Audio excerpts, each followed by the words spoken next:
Throughout history, taverns have been the hubs of society, where people could come together to meet, celebrate, or just relax and strengthen that sense of community. In today's hectic world, this is sometimes forgotten. At Drinkin' Texas, we're on a mission to remind you. We're out there making friends one beer at a time, and we're doing it at some of the greatest joints you might never have heard of.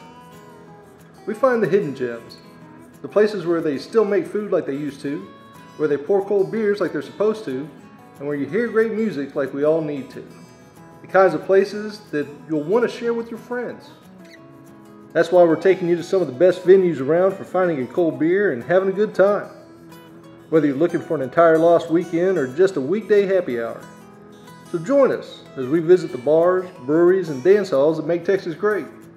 This is Drinkin' Texas.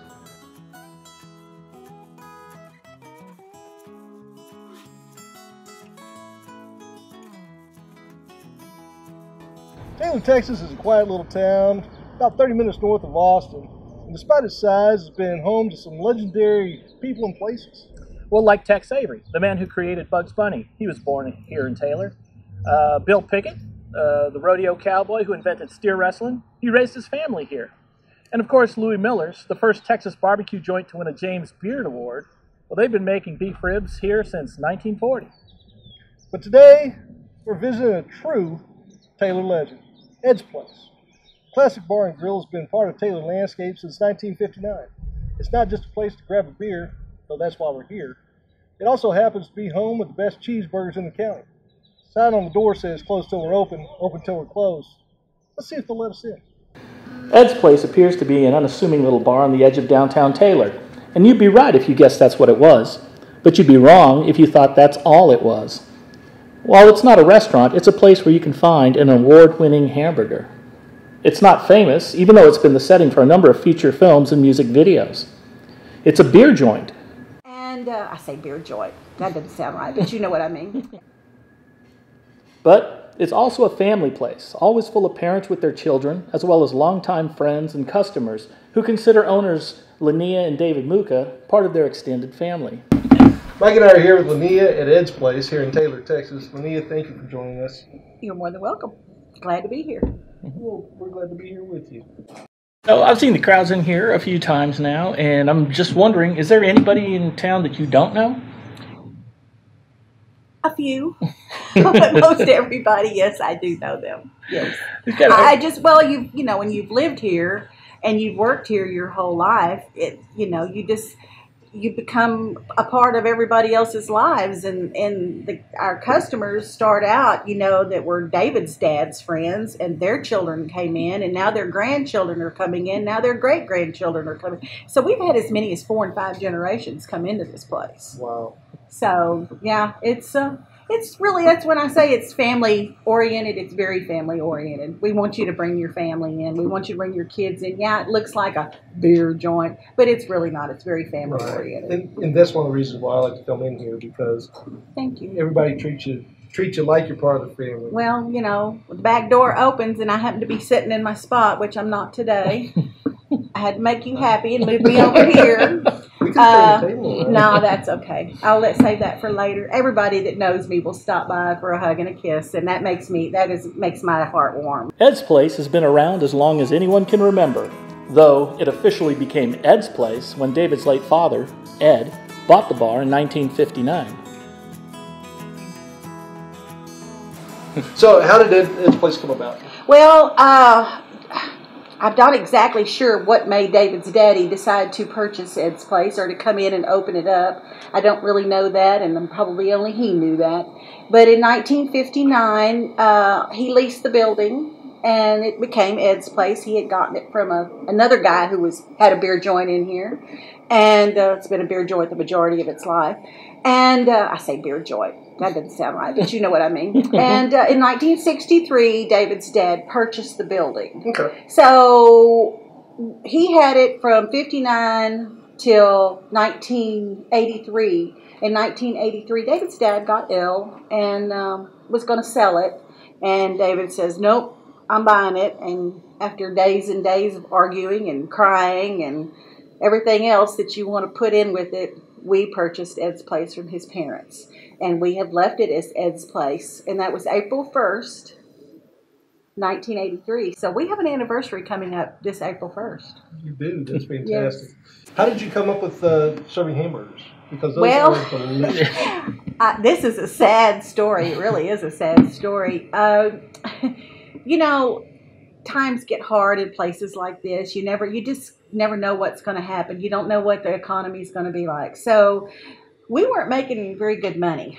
And my husband, who's got a brain that won't quit, comes home one day and says, "Hey, I got an idea." And I said, "Okay, what?" He says, "We're going to start making hamburgers." I said, "What? You don't know how to cook hamburgers?" I said, "Where are you going to cook hamburgers?" He said, "I'm going to put it in the part that used to be the old liquor store." And I said, "Okay, you are?" And he goes, "Yeah." So after months and weeks of working on things, getting stuff together, we started selling burgers November of 1995. How many burgers do you think you've sold since then? Oh, gosh. In the beginning, David called me. He'd call me at work and he'd say, "I've done 20 burgers." And we thought, man, we are on a roll. We were just so excited to have that many burgers sold in one day. So we decided that every 1,000th burger that was purchased or ordered, we would give that burger to that customer just for appreciation. So I had a book. It's at home, but I had a book and showed every 1,000th customer. And the last time I think that, which was way back before 2005, we were up to like something like 13,000, maybe. I don't know. No, I take that back. It was 31,000, not 13,000.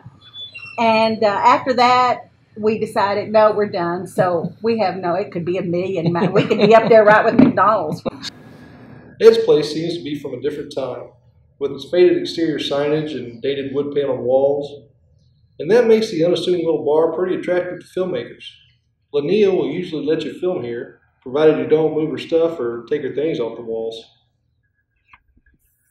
So you've had some, this is pretty much a historic, not historic, an icon in town because y'all been in a few movies and videos.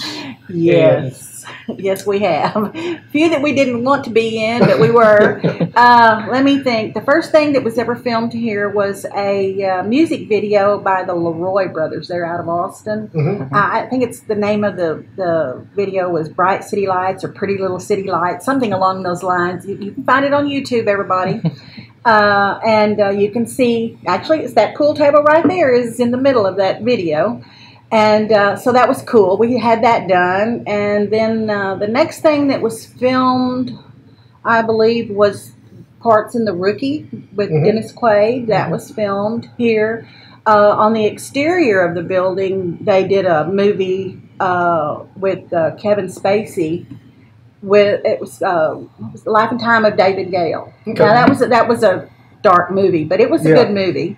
And we've had another little, went straight to video. It was called Drop Dead Sexy. I'll be checking that out.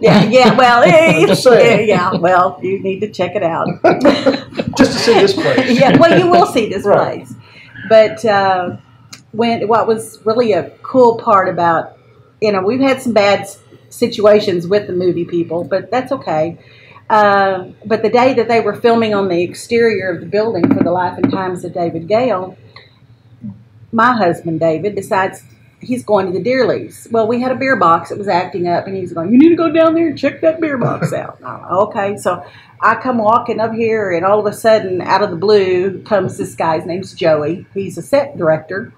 And, "Oh, you're here. And I said, "Well, I just come to check on the bar." I said, "I'm leaving." And he goes, No, you need to open. I said, "No, Joey, it's late Saturday, but you need to open. You just need to open. You never know who's going to be coming in here."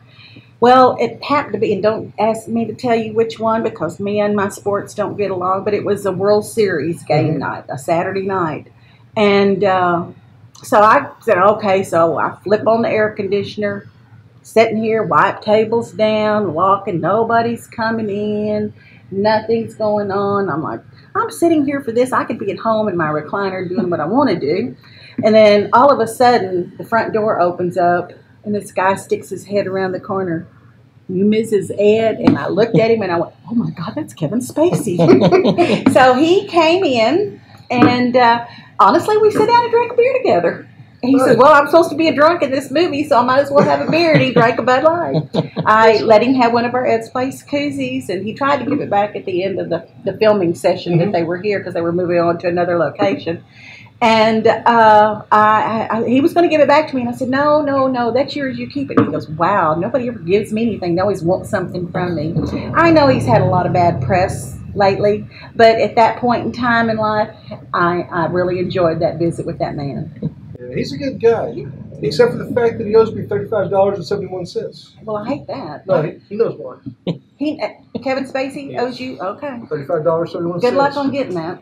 So tell me about what is drinking Texas? Well, you actually know what it is. But let me tell you this. The people out there don't. But they don't know this. Okay. They don't know that we actually formed Drinking Texas right in this bar, right over. Mike says it's that table, but I know it's the other table back there. It wouldn't matter. You were inside here. I know. And it's because it's, places like this, people ask us where they should go hang out and drink or where a good hamburger is. I said good, no, great. You sent them here? No, for a good hamburger, I sent them down the street. For a great hamburger, we bring them here. Yeah. But we were sitting over there and looking around and thought, people need to know about Ed's Place, and Linnea and David and everybody here.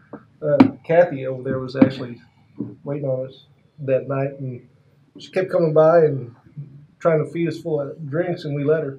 And we let her. Yeah. And by the end of the night, we'd come up with the idea of just traveling around and letting people know about places like Ed's. So Ed's Place was the birth of the brainstorm. Birth of Drinking Texas. I love it. Thank you. Yeah. Thank you very much. Oh, and we're going to cut this part probably, but I don't know. I know you remember this. I asked David if it would be all right to film here, and David's such a nice guy. He's like, yeah, come on, whatever. And then I got here the following Saturday with my wife Vicky, and this beautiful young lady says, "You come here. Tell me exactly what you told my husband." And so I started, a lot of times he says yes to things he shouldn't say yes to. So do I. And she gets all over me. And you just like. Well, see, he's the cook and I'm the business manager. Oh, I know. He owns 49%, I own 51%. It's a non-voting 49%, though. Yeah. No, he can't vote. Back in the day, women couldn't vote. Well, my husband can't vote. I don't know that. I'm telling you, I'm the boss. But yeah, so I don't. That's that. My nickname is right there on the right table. there. It says Queen. We'll take a picture of that. Straighten up, fly right, or you're going to catch it. Didn't your mom ever grab you by the ears and say, "Come on, boy, let's go"? Yeah. Well, all right, let's wrap this up. All right. Do you have any random questions? What was your first beer? Ooh, Pearl. Was it? I love Yes. Pearl. I don't know what David drank. And if it wasn't Pearl, it was Falstaff. Probably Pearl. Oh, Pearl's fantastic. the classics. Yeah. Yeah. I was at probably like 17 or 18. I wasn't old enough to drink. We don't know that for a fact. I do. Statute of limitations is probably almost up on that. Passed on that one. Yeah. You got a favorite movie? Or movie star? I gotta go. I'm sorry. I'm still. I don't know. There's so many of them. There are so many movies that I really do like, and it really wasn't a movie that was made for the public. It was more television. It was Lonesome Dove. Oh yeah, that's a great one. I mean, that's one of my all-time favorites. Robert Duvall. I could watch Robert Duvall do anything. He's just a great actor. Really? No, Kevin Spacey. Let's change that. Well, maybe you will get your money for you. $35.71. Yeah, from Kevin Spacey. He knows why. He knows why. And the hamburgers here are incredible, but what's the proper way to order it? How's it made the right way? Well, I mean, it's just a typical hamburger. I mean, it's called an old-fashioned hamburger. He takes the meat, forms it into a patty, puts it on the grill, adds the seasoning, puts onions on it, toast the bun. When it comes off, ready to come off, puts a piece of cheese on there if you want a cheeseburger. Then it's got the lettuce, tomatoes, pickles, jalapenos, you know, whatever you want. It's however you want to order it, but it's just a typical hamburger. That's why they're just called good old-fashioned hamburgers. There's nothing fancy, no mushrooms, no special sauce, and no, we don't do bacon. He just puts a little extra love in them. That's why they're so good. I really do believe that's why the burgers and the food in here tastes good. We've had other people come in and cook for us, and it just was not the same. It's God's way of giving David that cook with love, and I think David cooks with love. I really do. That wouldn't be in. No, that's the truth. True. That's the truth. I believe that's what it is. That and that good old grill back there that's seasoned. What's your perfect night? My perfect night? Yeah. Oh, my perfect night? Being clean about it, by the way. At home in my recliner, relaxing. That is Sorry. Yeah. All right. So, Linnea, thank you so much for joining us. I love this. I'm so glad we're going to be a part of this. This is a great thing, and I can't wait to see it. I just can't wait to when you get it all put together for everybody else. You'll be the first one. Everything. There's other places that y'all are going to visit, and I look forward to seeing those too. Yes, so ma'am. I think it's a cool thing, and I want to wish y'all all the luck in the world. Well, thank you. You're more than welcome. Many more years of success to Sounds good to me. Cheers.